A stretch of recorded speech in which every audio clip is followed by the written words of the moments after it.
नमस्कार शेतकरी मित्रांनो. तर मित्रांनो बघू शकता आज सुद्धा एका शेळीची आपली डिलिव्हरी झाली. पण 1-2-3 दिवस अगोदर एक आपली शेळीची एक डिलिव्हरी झाली.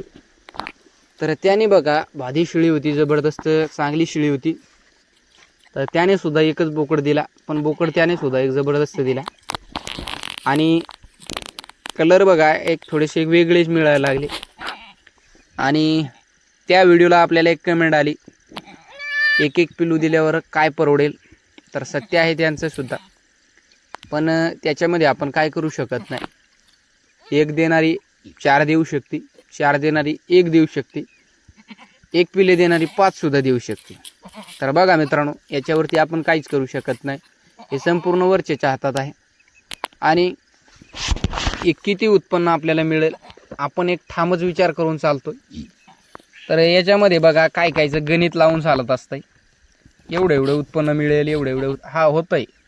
पण त्याच्यामध्ये असं सुद्धा होत असतंय. आता हे पिलू 2 पिले जर याने दिले असते तर सर्वसाधारण 15,000ला गेले असते. पण हा पिलू जर चांगल्यात चांगला जर किती संगोपन आपण केला तर एकटा हे 15,000ला जाऊ शकत नाही. 10% चान्सेस आहे, 90% हे पिलू जाऊ शकत नाही. आणि जबरदस्त जर संगोपन केला, दोन्ही पिलाला खुराक देणार होतो आपण, तसंच जर याला दिला तर हा पिलू सुद्धा तेवढाच आपल्याला वेट गेन मिळेल आणि तेवढ्याच लवकर एक फास्ट विक्रीला येईल. आणि दूध सुद्धा त्याला दोन्ही पिल्ल्याचं मिळणार आहे, त्याला एकट्याला मिळेल.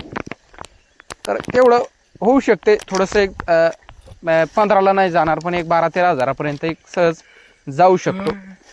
बघा मित्रांनो, जेवढं आपल्या हातात आहे तेवढं आपण काम करतोय.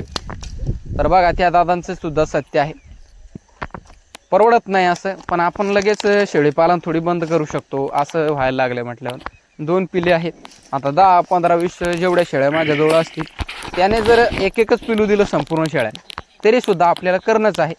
म्हणजे आपण त्याच्यामध्ये आजपासून काम करत नाही, आपल्याला एक पिढ्यानपिढीचा आपला व्यवसाय आहे. तर बघा मित्रांनो, याच्यामध्ये होत चालतंय, कधीमध्ये कमी जास्त होत असतंय. फक्त याच्यामध्ये खचून जाणार नाही, कधी याच्यामध्ये खचू नका. एकटा पिलू आहे, जर तुमच्या नशिबात असेल किंवा माझ्या नशिबात असेल तर 2 पिल्लाची मला एक चांगल्यात चांगली किंमत देऊन जाईल. तेवढे एक शक्य नाही, पण एक सांगतोय तुम्हाला आपण. पण पिलू जो आहे मित्रांनो, तो मला सांगू शकत नाही आपण. जबरदस्त क्वालिटीचं पिलू दिलं ह्या शेळीने. म्हणजे सुरुवातीला शेळी चांगली मोठी नाही, दुसऱ्या वेताची पाट म्हणू शकता, पण एक कास अशी सोडली. म्हणजे एक सर्वसाधारण असा ओवा सोडला त्याने की 2 पिले काय 3 पिलं सुद्धा ती एक सांभाळू शकत होती. पण एक पिलू त्याच्या पोटी जन्माला आला. तर या 1 पिलाचं संगोपन कशा पद्धतीने करते आपण वेळोवेळी ते तुम्हाला दाखवत राहू. आणि विक्री करायच्या टायमाला सुद्धा हा पिलू तुम्हाला दाखवू आपण की काय किंमत गेली किंवा किती एक फास्ट वाढत असतो.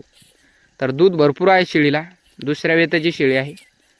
तर मोठी शेळी होणार आहे इथून पुढे, आणि पुढच्या बारीला 3 सुद्धा देऊ शकते. त्याचा काय आपण अंदाजा लावू शकत नाही.